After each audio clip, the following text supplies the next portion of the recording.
Hello, അസ്സലാമു അലൈക്കും. ഞാൻ കോഴിമുട്ട വെച്ചിട്ട് 4 മണി പലഹാരമായിട്ട് ഉണ്ടാക്കാൻ പോണു. അതിന് ഞാനൊരു 4 കോഴിമുട്ടയായിട്ട് എടുക്കുന്നത്. ചെറിയുമ്പോൾ എന്തെങ്കിലുമൊക്കെ മഴയത്ത് ചായക്ക് വേണ്ടേ, അപ്പം അങ്ങനെ ഒരു തട്ടിക്കൂട്ട് ചായയുടെ കടി കേട്ടോ. പിന്നെ കോഴിമുട്ടയല്ലേ, നല്ലതല്ലേ. അപ്പം അങ്ങനെ ഒരു 4 കോഴിമുട്ട പൊട്ടിച്ചൊഴിക്കണ്ട കേട്ടോ.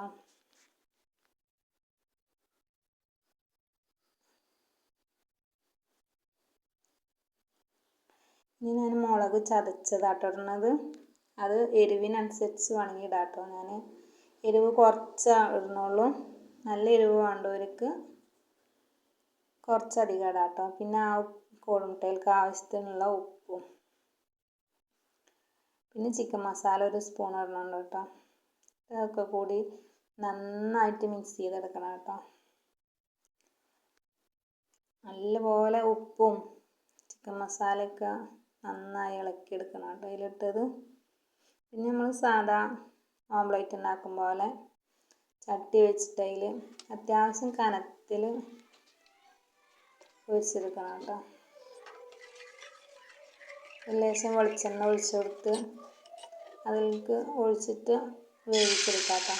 ഓംലേറ്റ് ഉണ്ടാക്കുമ്പോൾ തന്നെ വേവിച്ചെടുക്കുക. തിരിച്ച് മറിച്ച് ഇട്ടിട്ട് വേവിച്ചെടുക്കണം കേട്ടോ. ഇഷ്ടമാവും, കുട്ടികൾക്കൊക്കെ ഇഷ്ടമാവും. 4 മണിക്ക് സ്കൂളിൽ വരുമ്പോഴത്തേനൊക്കെ എന്തെങ്കിലും ഒരു വെറൈറ്റി ഉണ്ടാക്കണം എന്നൊക്കെ വിചാരിച്ചാൽ അങ്ങനത്തെയൊക്കെ ഉണ്ടാക്കിയെടുക്കാം കേട്ടോ. എല്ലായിടും ഒന്ന് വേവിച്ചെടുത്ത് ഒരു പാത്രത്തിലേക്ക് മാറ്റിയിടുക. പിന്നെ അതിനെ കഷ്ണങ്ങളാക്കി വെട്ടിയെടുക്കണം കേട്ടോ. അങ്ങനെ ഒരു 8 കഷ്ണമാക്കുന്നുണ്ട് കേട്ടോ. ഒരു കോഴിമുട്ട അങ്ങനെ വേവിച്ചിട്ടില്ല, അത് 8 കഷ്ണമാക്കി എടുക്കണം കേട്ടോ. അതൊന്ന് മുക്കി പൊരിക്കണം. അപ്പോൾ ചെറുതാക്കി എടുത്താലാണ് പൊരിക്കുമ്പോൾ എളുപ്പമുള്ളൂ കേട്ടോ.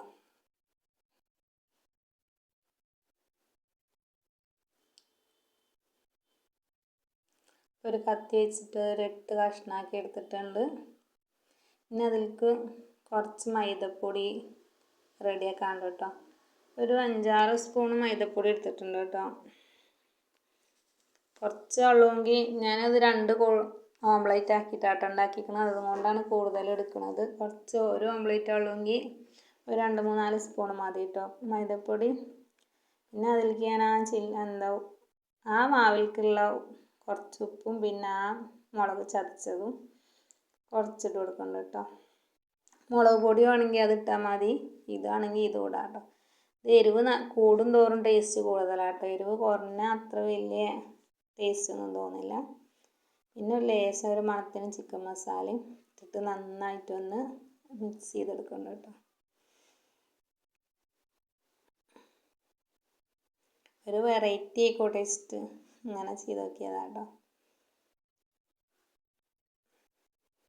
അത് ഉപ്പൊക്കെ എല്ലായിടത്തും ഒന്ന് എത്തുന്ന വരെ മിക്സ് ചെയ്തെടുക്കുക. പിന്നെ അതിൽ നിന്ന് ഒരു 2-3 സ്പൂണ് വേറൊരു പാത്രത്തിലേക്ക് എടുത്തിടുന്നുണ്ട് കേട്ടോ. പിന്നെ ലേശം വെള്ളമൊക്കെ ഒഴിച്ചിട്ട് അതൊന്ന് നമ്മൾ പഴംപൊരിയൊക്കെ ഉണ്ടാക്കില്ലേ, അതിന് മുക്കി പൊരിക്കാൻ വേണ്ടിയിട്ട് ഒരു കൂട്ടുണ്ടാക്കില്ലേ, മാവാക്കില്ല, അതേപോലെ ഒരു 2-3 സ്പൂൺ ഇട്ടിട്ടൊന്ന് വെള്ളം ഒഴിച്ചിട്ടൊന്ന് കുറുക്കിയെടുക്കുന്നുണ്ട് കേട്ടോ. അത് നമ്മൾ പഴംപൊരി മുക്കി പൊരിക്കണം ആ ഒരു ഇതിൽ മതി കേട്ടോ. വല്ലാണ്ട് ലൂസും വേണ്ട, നല്ല കട്ടിയും വേണ്ട. അങ്ങനെ കുറച്ച് പാകത്തിന് വെള്ളം ഒഴിച്ചിട്ട് ഒന്ന് ഇളക്കിയെടുത്താൽ മതി. അത്ര പണിയാളൂ കേട്ടോ. വേഗം ഉണ്ടാക്കാൻ പറ്റിയൊരു ചായയുടെ കടിയാണ്.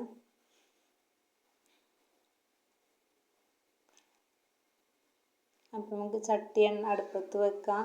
ചട്ടി എണ്ണ ഒഴിച്ചിട്ട് ചൂടായി കഴിഞ്ഞാൽ നമുക്ക് ഇതിൽ മുക്കിയിട്ട് അതിൽക്കിട്ട് കൊടുക്കാം കേട്ടോ. ഫസ്റ്റ് ലൂസാക്കി വെച്ചതിലൊന്ന് മുക്കിയിട്ട് പിന്നെ മൈദപ്പൊടിയിലേക്ക് ഒന്ന് ഇട്ട് കൊടുക്കാം കേട്ടോ. മൈദപ്പൊടിയിൽ ഇട്ടിട്ട് ഒന്ന് കോട്ട് ചെയ്തിട്ട് ചട്ടിയിലേക്ക് ഇട്ട് കൊടുത്താൽ ഒരു ചായയുടെ കടി റെഡി കേട്ടോ. എന്നും ഒരേപോലെ ഉണ്ടാക്കണ്ട, ഒരു വെറൈറ്റി ആക്കിയിട്ട് അത് ആ ചട്ടിയിലിട്ടിട്ട് തിരിച്ചും മറിച്ചും ഇട്ടിട്ട് വേവിച്ചെടുക്കാം കേട്ടോ. പുറത്തെ മൈദ മാത്രം ഒന്ന് വേവാനല്ലേ ഉള്ളൂ, ഉള്ളിലൊക്കെ വെന്തതല്ലേ. അപ്പം അധികം ഒരുപാട് നേരം വേവാനൊന്നുമില്ല കേട്ടോ. പുറത്തെ മൈദ ഒന്ന് വേവിച്ചെടുത്താൽ മതി. ഇത് പൊന്തി വരും കേട്ടോ. സോഡപ്പൊടി ഉണ്ടവർക്ക് അപ്പം സോഡ ഉണ്ടല്ലോ അത് ഇടാം കേട്ടോ. ഞാൻ അതൊന്നും ഇട്ടിട്ടില്ല. ഇവിടെ അധികം ഒന്നിലും അപ്പം സോഡ അങ്ങനെ ഇടലില്ല. അത്യാവശ്യം ഉണ്ടെങ്കിൽ മാത്രമേ കേട്ടോ ഇടുള്ളൂ. ദോശയിൽ അങ്ങനെയൊന്നും ഇടലില്ല. അത്യാവശ്യത്തിന് എന്തെങ്കിലും വല്ല എണ്ണക്കടി ഇങ്ങനെ എന്തെങ്കിലുമൊക്കെ ഉണ്ടാക്കുമ്പോൾ അത്ര നിർബന്ധമാണെങ്കിൽ മാത്രം കേട്ടോ അങ്ങനത്തെ സാധനങ്ങളൊക്കെ ഇടുള്ളൂ. ഇതിപ്പോൾ നമുക്ക് കഴിക്കാനല്ല, അപ്പോൾ അതൊന്നും ഇടേണ്ട ആവശ്യമില്ലല്ലോ. അപ്പോൾ ഇത്രയേ ഉള്ളൂ കേട്ടോ. അതിങ്ങനെ എണ്ണയിൽ മുക്കിയിടുക, തിരിച്ച് മറിച്ചോട്ട് വേവിക്കുക.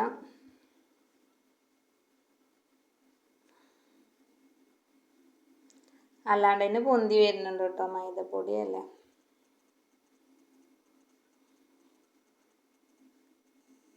ഇഷ്ടമായി വിചാരിക്കുന്നു. ഇഷ്ടമായ എല്ലാവരും ലൈക്ക് ചെയ്യുക, ഷെയർ ചെയ്യുക, സബ്സ്ക്രൈബ് ചെയ്യുക.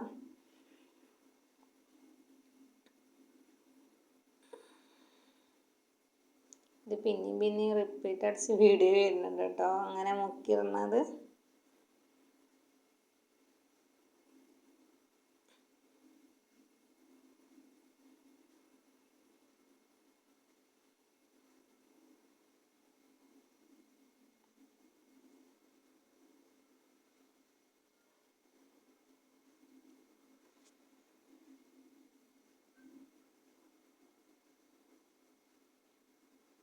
അതാ അത്രയും ഉള്ളൂ കേട്ടോ.